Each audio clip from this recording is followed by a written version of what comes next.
대인관계 관리론 수강생 여러분 안녕하세요. 담당 교수 최지원입니다. 지난주에 우리 PPT 자료를 통해서 오리엔테이션을 진행을 했죠. 출석 체크를 위해서 간단한 과제를 제출해 달라 부탁을 했었는데 아직 제출하지 않은 친구들이 많습니다. 시간이 물론 넉넉하긴 하지만 이게 또 쌓이다 보면 큰 숙제가 되니까 그때그때 해치우는 것이 좋겠죠. 물론 오늘 또 출석을 위해서 과제가 나갑니다. 오늘 같이 수업할 자료는 교재 2장에 나와 있는 대인관계 능력에 관한 것입니다. 우리 학생들은 아직 교재를 받기 전인데요. 3월 마지막 주에 우리가 대면 수업을 하게 되면 그때 같이 교재를 보면서 수업을 진행하기로 하고 그 전까지는 이렇게 수업 자료를 통해서 수업을 진행하도록 하겠습니다. 자, 먼저 길들인다라는 표현 같이 이야기해 볼게요. 어린 왕자 다들 읽어보셨죠? 어린 왕자와 여우는 서로 길들인다라는 표현을 쓰죠. 이것은 곧 서로 의미 있는 관계를 맺다라는 뜻이 되잖아요. 우리 인간은 사회적 존재이기 때문에 혼자 있을 때는 외로움을 느끼게 됩니다. 관계를 맺지 못했을 때 느끼게 되는 어떤 외로움에 대해서는 우리는 서로 잘 알고 있습니다. 이러한 관계의 욕구는 본능적이다라고 보는 학자들도 있는데요. 여러분들 조카가 만약에 신생아가 있다면, 신생아로 태어나는 것을 본 기억이 있다면, 혹은 동생이 될 수도 있겠죠. 신생아들이 어느 정도 자라면 물건이나 손가락을 댔을 때 본능적으로 딱 쥐는 이런 쥐기 반사를 하는 경우들을 볼 수가 있는데 이것이 인간이 뭔가 사람 사이에 관계를 맺고 싶어하는 본능이다라고 해석하는 이런 경우도 있습니다.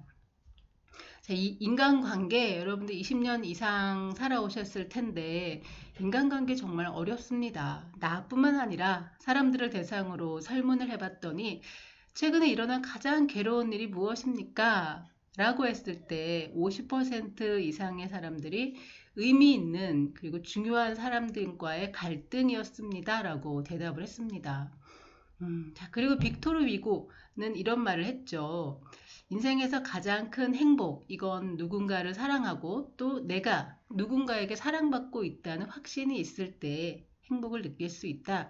이런 이야기를 했는데 그만큼 인간관계에서 서로 신뢰하고 사랑을 주고받을 수 있다면 행복할 수 있다라는 의미로 해석할 수 있겠습니다. 그래서 인간관계라고 하는 것은 행복을 예측할 수 있는 굉장히 일관된 어떤 변수 요인이 됩니다. 이게 무슨 뜻이냐면 예를 들면 돈이라고 하는 것은 있어서 행복한 사람도 있고 행복하지 않은 사람도 있습니다. 또 예를 들면 좋은 차를 가지고 행복해하는 사람도 있고 그렇지 않은 사람도 있습니다. 이 말은 돈이나 뭐 집이나 차 이런 것들은 행복을 예측할 수 있는 일관성이 떨어진다는 거죠. 누군가는 행복하고 누군가는 행복하지 않을 수 있으니까요. 하지만 인간관계라고 하는 것은 만족감을 느낄수록 행복해하는 이런 현상들은 모든 사람들에게 공통적으로 나타나는 현상입니다. 그래서 행복을 일관성 있게 예측하는 주요한 요인이다. 이렇게 표현을 하고 있죠. 자, 우리 교재에서는 4차 산업혁명 시기에 맞추어서 우리가 대인관계를 조금 더 주의를 기울여야 된다라는 이야기를 서술하고 있습니다.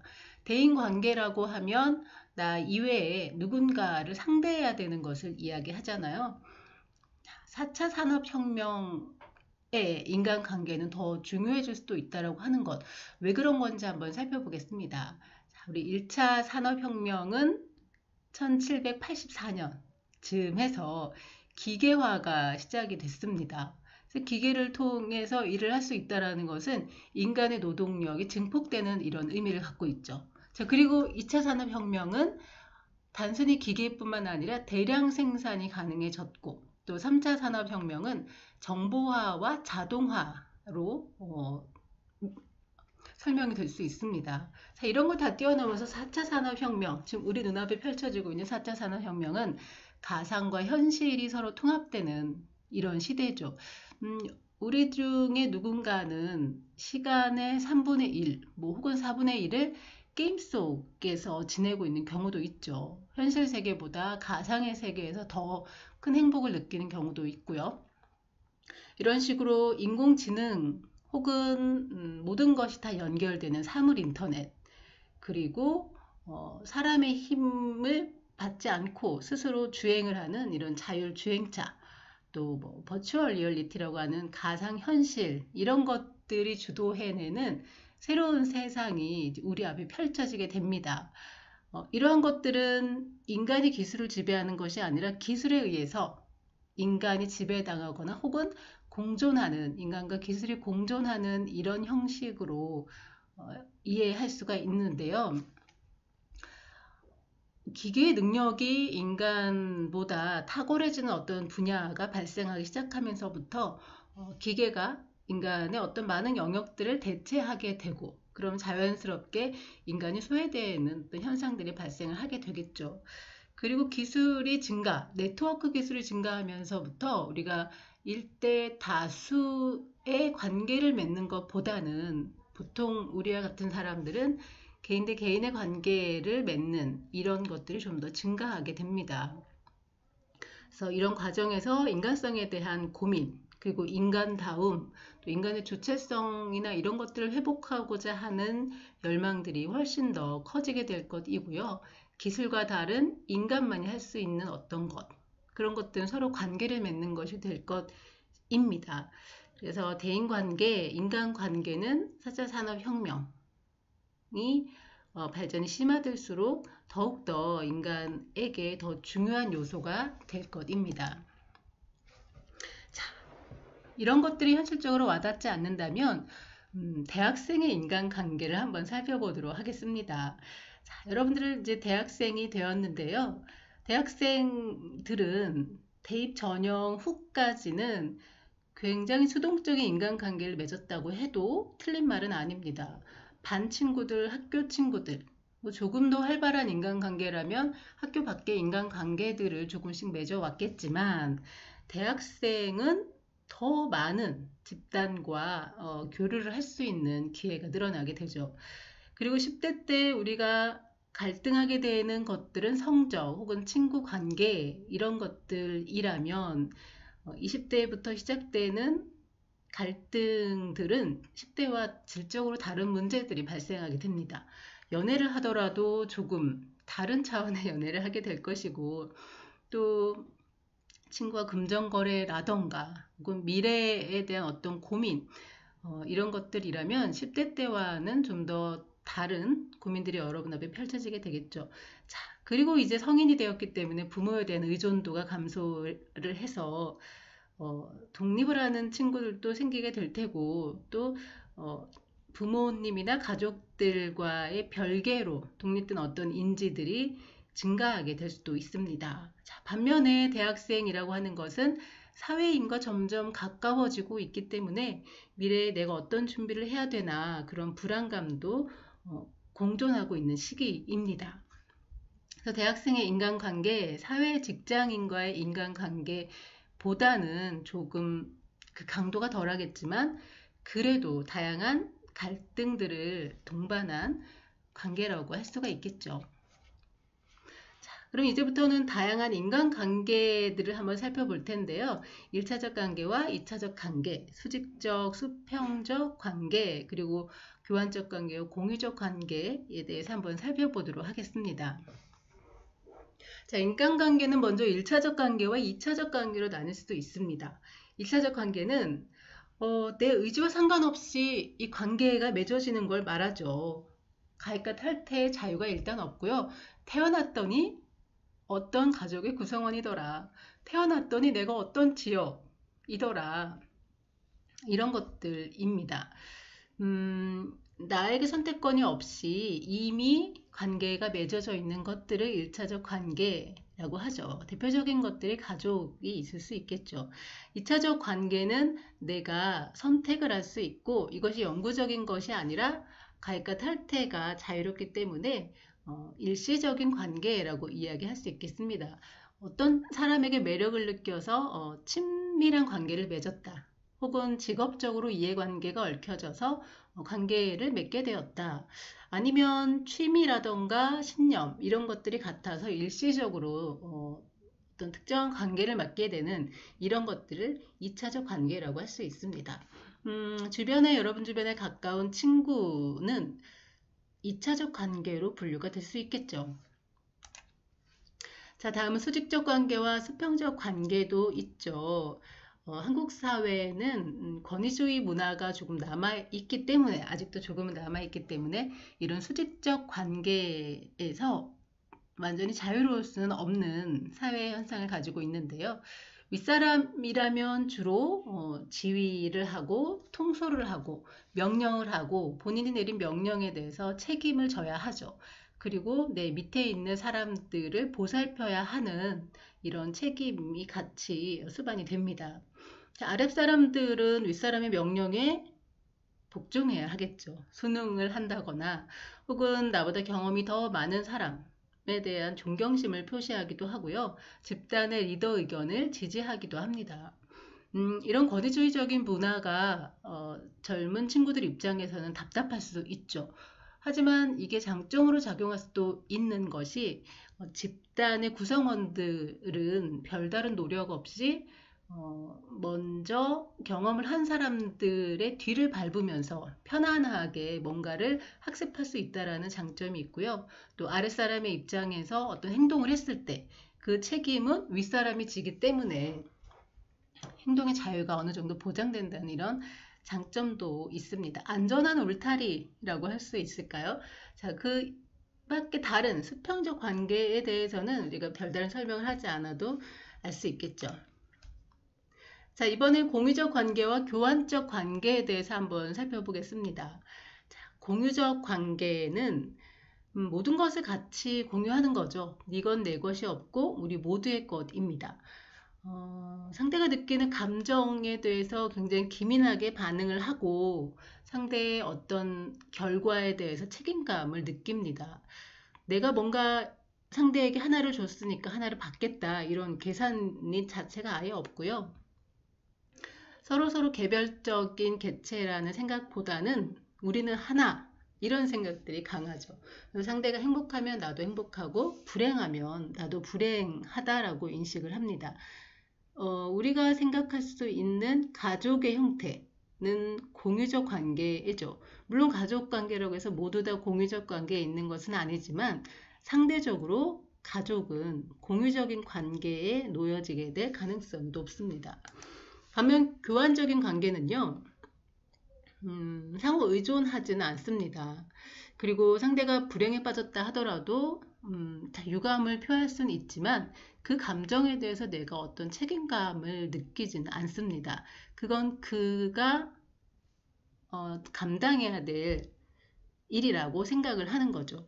자, 필요한 것에 있어서는 서로 교환을 하지만 이 교환의 과정에서 중요한 것은 서로 느끼는 이익과 손실이 공정해야 되는 것입니다. 이게 서로 맞아떨어져야 되는데 나 혼자 이 교환 관계를 만족한다 하고 상대는 만족하지 못했다면 이 관계가 오랫동안 지속될 수가 없게 되겠죠. 현대사회에는 개인주의가 확산되면서 교환적인 관계가 증가하고 있습니다. 그렇지만 교환적 관계가 굉장히 깔끔하고 합리적인 관계처럼 비춰질 수 있으나 반면 이 과정 속에서 소속감이라던가 배려감 이런 것들이 결여되게 되면 인간의 고독감은 증가할 수도 있습니다. 자, 그 밑에 사회적 교환 이론을 적어 놨는데요. 이건 경제학에서 비롯된 이론인데 우리가 다른 사람한테 뭔가를 행동을 할 때는 내가 한 행동만큼의 어떤 결과가 만족할 만한 결과가 있을 것이다 라는 예측을 했을 때만 어떤 행동을 하게 된다 라고 하는 것입니다. 누군가는 에이 사람은 다 그렇지 않아 라고 생각하기도 하고요. 누군가는 아 맞아 딱 그래. 부모 자식 간에도 부모 역시 자식에게 뭔가 무한한 사랑을 줄 때는 이 자녀가 나에게 정신적으로 뭔가 충만한 행복을 줄 것이다라는 기대가 있기 때문에 한다 이렇게 주장을 하기도 하기 때문에 이 사회적 교환 이론은 누군가에게는 맞고 누군가에게는 맞지 않은 이론일 수 있습니다. 자, 다음 페이지는 인생의 4가지 동반자에 대한 구성입니다. 자, 우리가 살아가면서 가까이에서 반드시 필요한 어떤 관계가 있는데 그것을 4가지로 구분해서 제시를 했습니다. 가족과 친구, 연인, 동료인데요. 먼저 가족은 인생의 베이스캠프 같은 존재라고 합니다. 베이스캠프는 우리가 산악, 등산을 하다가 언제라도 돌아갈 수 있는 중심지 같은 곳이잖아요. 아침에 집 밖에 나와서 하루 종일 생활을 하다가 집으로 돌아가죠. 혹은 이것저것 방황을 하고 다니더라도 언젠가는 돌아가야 할 곳이 가족, 뭐 이런 개념들이 우리에게는 있잖아요. 두 번째, 친구는 사회적 동반자로 표현이 되기도 합니다. 친구는 가족처럼 1차적인 관계는 아니지만 내 개인적인 선호도에 따라서 그 친근감을 바탕으로 서로 믿을 수 있는 관계이죠. 여기에서 제가 긍정적인 정서를 교류한다 라고 적었는데 부정적인 감정을 서로 교류한다면 우리가 친구라고 할 수 없잖아요. 원수라던가 아니면 보기 싫은 사람, 불편한 사람이지 우리는 그런 관계를 굳이 친구라고 이야기는 하지 않습니다. 친구는 서로 믿고 좋은 감정들을 교류하는 관계라고 볼 수 있겠죠. 자, 다음에 연인은 낭만적인 동반자로 표현되어 있습니다. 인간의 식욕이라던가 어떤 연애를 하고 싶은 욕구 이런 것들은 본능인데요. 그러한 본능을 충족시켜주는 대상은 연인이겠죠. 자, 마지막으로 동료는 직업적인 동반자입니다. 인간의 욕구는 기본적인 욕구가 충족되면 사회적으로 소속되고 싶은 욕망, 그리고 존경을 받고 싶고 어떤 자아 실현을 하고 싶은 욕망들이 생겨나게 됩니다. 이때 직업적인 동료, 사회적인 동료는 내 목표를 같이 향해서 나아갈 수 있는 동반자가 되어주겠죠. 자, 이것이 재밌는 것이 한 사람의 인간관계에서 이 4가지가 모두 다 만족스러우면 전반적으로 인간관계가 행복을 줄 수 있습니다. 그런데 한 영역이라도 결핍되면 어떤 일이 발생할까요? 예를 들면 친한 친구도 있고 직업적인 동반자도 있고 사이가 매우 좋은 연인도 있는 한 사람이 있는데 그는 가족이 없습니다. 그럴 때 마음 한구석에 느낀 허전함이 있겠죠. 자, 또는 또 다른 예는 따뜻한 가족이 있고 친한 친구, 언제라도 만날 수 있는 나를 지지해주는 친한 친구가 있고 연인, 배우자가 있습니다. 있는데 직업이 없는 거죠. 예를 들면 전업으로 주부 일을 하던가 이런 경우에 뭔가 사회적으로 능력을 펼치고 싶은 이런 욕구들이 남아 있어서 인간관계가 100% 만족스럽지는 못할 수 있겠죠.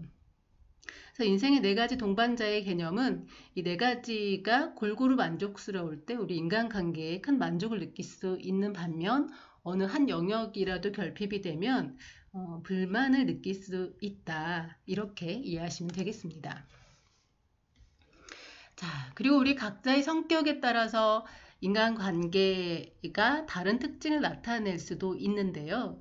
성격은 여러 가지 특징으로 분류가 되는데 현재까지는 이렇게 5가지. 첫 번째 외향성, 그리고 개방성, 우호성, 신경과민성, 성실성으로 크게 구분이 되고 있습니다. 이 5가지는 어느 한 사람이 어떤 하나의 성향만을 갖고 있다 이렇게 해석하지는 않습니다.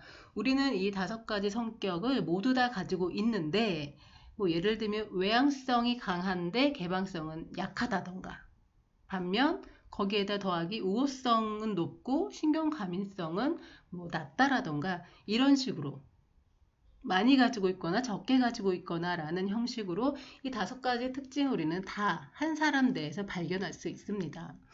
자, 한 사람의 성격 중에서 외향성이 두드러지게 나타난다면 그 사람은 이런 관계적인 자극을 추구하는 사람일 수 있습니다. 관계적 자극이라고 하는 것은 계속해서 새로운 관계를 맺고 싶은 거죠. 더 많은 사람을 알고 싶고 친구의 친구, 나도 같이 친해지고 싶고 이런 특징은 그냥 도전적인 성향이라고 이야기할 수 있습니다. 외향성은 사회적 영향력에 관심을 두는데요. 예를 들면 SNS에서 인플루언서들은 본인의 구독자 수가 많다라거나 좋아요가 많이 눌려져 있는 상태를 좋아합니다. 그만큼 자신의 영향력의 범위가 넓어진다라는 것을 뜻하니까요. 그런 경우 외향성이 강한 사람이다. 외적으로 향하는 어떤 욕구가 강한 사람이다라고 해석할 수 있습니다. 자, 그리고 성격 중에는 개방성이라고 하는 특징도 있는데요. 다양한 것에 대해서 열린 자세입니다. 특히 외국에 갔을 때 개방성의 정도가 좀 개인마다 다르게 나타나죠. 어떤 사람은 새로운 음식에 대해서 별다른 저항 없이 먹는 사람이 있는 반면에 누군가는 낯선 곳에 여행을 갈 때 고추장이라던가 뭐 이런 익숙한 것들을 굳이 싸가지고 가는 경우들이 있잖아요. 낯선 것에 대해서 불안을 느끼기 때문이죠. 자, 그렇다면 전자는 개방성이 강한 편이고 후자는 개방성이 약한 편이라고 해야 되겠죠. 자, 개방성이 강한 사람들은요, 이제 독립적이고 또 기존에 해왔던 어떤 권위적인 것들에 대해서 도전 의식을 가지고 있습니다. 자, 그리고 개방성이 강하고 새로운 것에 대한 것, 나와 다른 것에 대한 편견이 상대적으로 낮은 편이기 때문에 다양한 경험들을 선호하게 되겠죠. 자, 다음은 우호성에 대한 것입니다. 우호성은 타인과 친하게 지내고 싶어 하는 마음입니다. 이 우호성은 인간관계의 질을 결정하죠. 그러니까 아는 사람은 많을 수 있지만 진짜 친한 사람은 몇 명이나 될까요? 네, 우호성은 이렇게 관계의 양이 아니라 관계의 질에 집중을 합니다. 우호성과 외향성이 얼핏 비슷해 보일 수 있지만 외향성은 내가 영향력을 좀 더 갖고 싶다라는 성향이 나타나는 반면 우호성은 그런 것보다는 좋은 관계를 유지하는 데 더 관심을 두고 있습니다. 자, 네 번째군요. 신경과민성이 강한 경우에는 어떨까요? 신경과민성, 우리는 좋을 때는 다 좋죠. 하지만 나쁜 일이 일어났을 때 그 사람의 진짜 성격이 나타날 수 있다라는 심리학적인 관점이 있는데요. 신경과민성은 이러한 맥락에서 불안이나 우울감이나 분노, 이런 부정적 정서에 어떻게 반응하는지에 따라서 이 성향을 파악할 수 있습니다.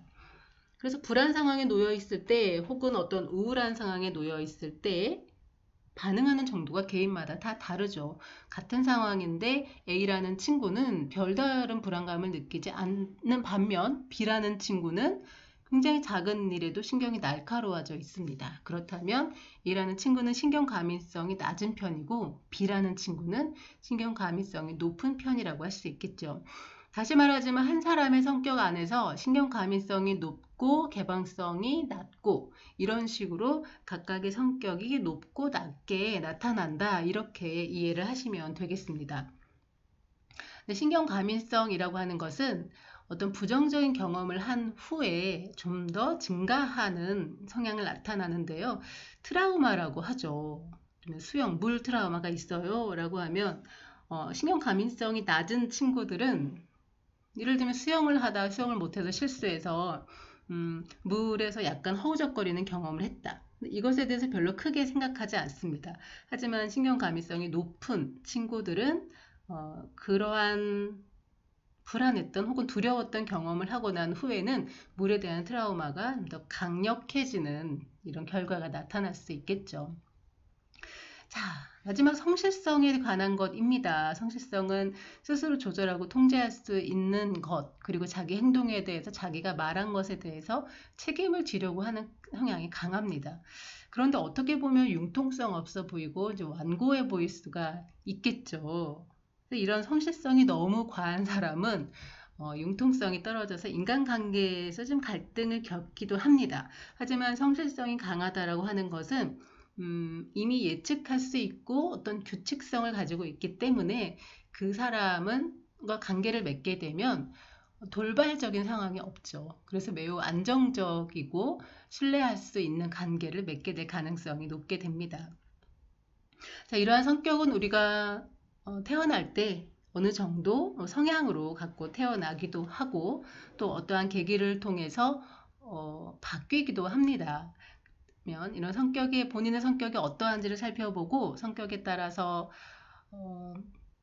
나의 인간관계를 맺는 특징, 저 친구는 외향성이 강해서 저런 인간관계를 맺는 거구나, 혹은 성실성이 두드러지는 친구이기 때문에 그 친구의 인간관계는 이럴 것이다 라고 하면서 이해를 할 수가 있겠죠.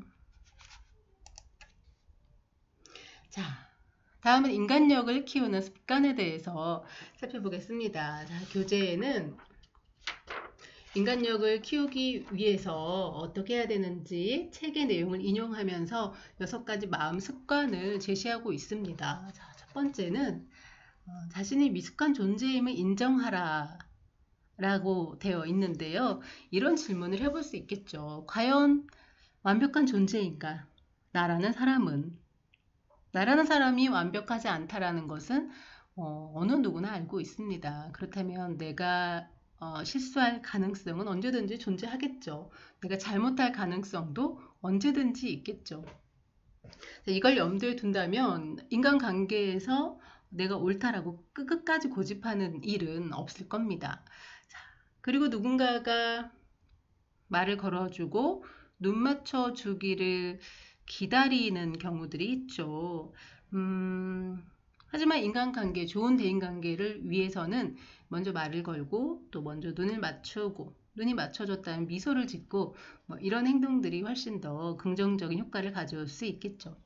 자, 그리고 세 번째는 어떤 일이 잘못되었을 때 남 탓을 하는 것과 내 탓을 하는 것의 차이에 대해서 이야기를 하고 있는데요. 물론 어떤 상황을 상황이 잘못된 것을 외부의 탓으로 돌리면 마음은 편하긴 합니다. 일시적으로 마음이 편하긴 하죠. 하지만 그 문제의 원인이 나한테 있었는데 내가 그걸 파악하지 못했다면 나는 그 문제가 다시 일어났을 때 해결할 능력이 없게 되겠죠. 그래서 만약에 일이 잘못됐을 때 남의 탓을 하는 것보다는 내 안에 어떤 문제가 있었는지를 점검하는 것이 훨씬 더 대인관계 능력을 키울 수 있는데 도움이 되겠죠. 자, 그리고 네 번째는 상대방, 누군가의 험담을 하는 것에 대한 내용인데요. 자, 상대방의 결점이 있습니다. 우린 누구나 다 결점을 가지고 있잖아요. 근데 이러한 결점을 내가 그 사람이 없는 자리에서 다른 사람들한테 이야기하는 것, 이런 것에 대해서 어떻게 생각하시나요? 네. 상대방의 결점에 대해서 이야기한다는 것은 나는 완벽한 존재라는 것을 전제할 수 있겠죠. 하지만 앞서 이야기한 것처럼 절대적으로 옳은 어떤 것들은 존재하지 않습니다. 그래서 상대방의 결점을 그의 개성이라고 이해해 준다면 조금 더 원만한 인간관계를 맺을 수가 있겠죠. 자, 상대 앞에서 하지 못했던 말은 뒤에서 하지도 말고 또 뒤에서 해야 될 말이 생겼다면 가급적이면 그 사람에게 직접 이야기하는 것도 또 좋겠습니다. 자, 마지막으로 다시는 안 볼 것처럼 행동하면서 인연을 끊는 행위, 이런 것들은 대인관계를 굉장히 불편하게 만들겠죠. 왜 그 사람 언젠가는 우리가 만나게 되잖아요. 내가 먹을 물에 침을 뱉는 그런 행위가 되겠죠. 특히 내가 안 좋게 끝맺은 어떤 인연이 내가 도움이 필요한 상황에서 만나게 되면 굉장히 곤란함을 느끼게 됩니다. 그래서 어른들 말씀하시기를 인간관계 뭐든지 끝이 좋아야 한다라고 이야기하죠. 만약에 관계를 더 이상 유지하기 힘들어서 끝맺어야 될 어떤 사이가 있다. 그렇다면 극단적인 어떤 행동을 통해서 그 관계를 종결시키면 안 될 것입니다. 자, 그럼 하나의 사례를 살펴보고 이 사례에 대해서 여러분들이 수행해야 될 과제를 설명하고 그리고 수업을 마치도록 하겠습니다. 교재에 보면 소개되어 있는 사례인데 여러분이 교재가 없으니까 제가 이야기를 들려드리도록 하죠. 자, 여기 주인공은 1학년에 재학 중인 복학생입니다. 입학을 한 후에 학교랑 학과에 대해서 좀 불만족스러웠나 보네요. 2년 동안 휴학을 했고요. 다시 1학년으로 복학을 한 상태입니다. 2살 어린 동생들과 학교를 다니는 것이죠. 학번이 다른 동기들과 일단 학교 생활은 겉으로는 문제가 없어 보입니다. 겉으로는 친하게 지내고 있는 상태입니다. 자, 나만 나이가 2살 더 많으니까 혼자 지내는 것은 또 두려웠겠죠. 내가 먼저 다가가지 않으면 혼자 지내게 될까봐 어떤 의견, 뭐 팀워크이라던가 이런 걸 발휘해야 될 때가 있잖아요. 대부분 동기들에게 맞추고 있는 상태라고 합니다. 자, 학교가 끝나고 난 후에 사적으로 만나지는 않는 사이입니다. 근데 성격이 조금 특이한 부분이 있는 것 같아요. 두루두루 친하고 싶고 또 거절이 두려워서 되게 소심한 성격이라고 스스로 이야기합니다. 또 비난받는 것이 무서워서 내 주장을 크게 이야기한다라던가 이런 것들도 꺼리는 타입이라고 하네요. 자, 앞으로 2학년, 3학년 학년이 늘어갈수록 학업량도 늘어날 텐데 앞으로 이 2살 어린 동생들과 인간관계를 어떻게 맺어야 하는지, 학교 생활은 어떻게 해야 되는지 지금 굉장히 고민이라고 합니다. 여러분 중에서도 다시 대면 수업을 하게 되면 친구들과 어떻게 지내야 되나 고민이 되는 분들이 계시죠. 그리고 휴학을 했다 복학을 한 경우라면 새롭게 인간관계를 맺어야 하는데 어떻게 해야 되나, 이렇게 해야 되나 저렇게 해야 되나 혼란을 겪게 되는 경우들이 있을 겁니다. 자, 그럼 이 이야기를 듣고 2주차 과제를 수행하시면 되는데요. 수행하는 방법은 1주차 방법과 동일합니다. 자, 첫 번째는 사례에 등장하는 주인공의 성격을 한번 유추해 보시죠. 그냥 막연하게 하면 힘드니까 앞에서 이야기했던 성격의 5요인을 기준으로 하면 됩니다. 외향성이 낮은 사람인지 높은 사람인지, 그 다음에 개방성은 어떤지, 우호성이나 신경과민성, 성실성 등이 높은지 낮은지를 한번 여러분들이 측정을 해보시고요.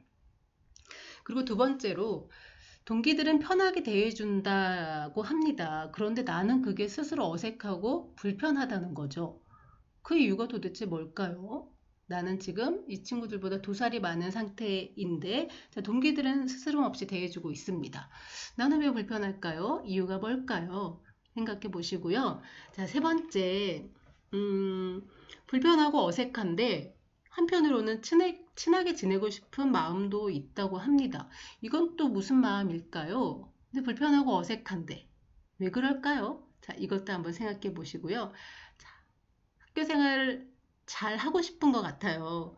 다시 휴학하거나 그런 게 아니라 남은 학교 생활 잘 해서 사회로 무난하게 진출하고 싶어 하는 마음이 있는 것 같습니다. 그렇다면 이 학생, 이 주인공은 어떻게 하면 좋을까요? 네, 이런 내용들을 자, 1, 2, 3, 4 자신의 생각을 좀 적어주시고요. 뭐 학교를 그만둔다, 뭐 이렇게 극단적인 답변은 사양하겠습니다. 왜냐하면 과제를 내는 의도 자체가 인간관계의 갈등을 인지하고 이 갈등을 긍정적인 방향으로 해결해 나가는 것에 대해서 한번 생각해 보는 것인데 다시 휴학한다, 학교를 그만둔다 이런 것들은 과제의 의도에 부합하지 않겠죠. 자, 그리고 그 밑에 보면 여러분의 대인관계 중에서 만족스러운 부분과 만족스럽지 못한 부분은 무엇인가요? 라고 물어봤습니다. 만족스러운 거 2개, 불만족스러운 거 2개. 네, 왜 만족스럽고 왜 불만족스러운지 이유도 함께 써주시길 바랍니다. 자, 이렇게 해서 과제 제출을 해 주시면 되겠습니다.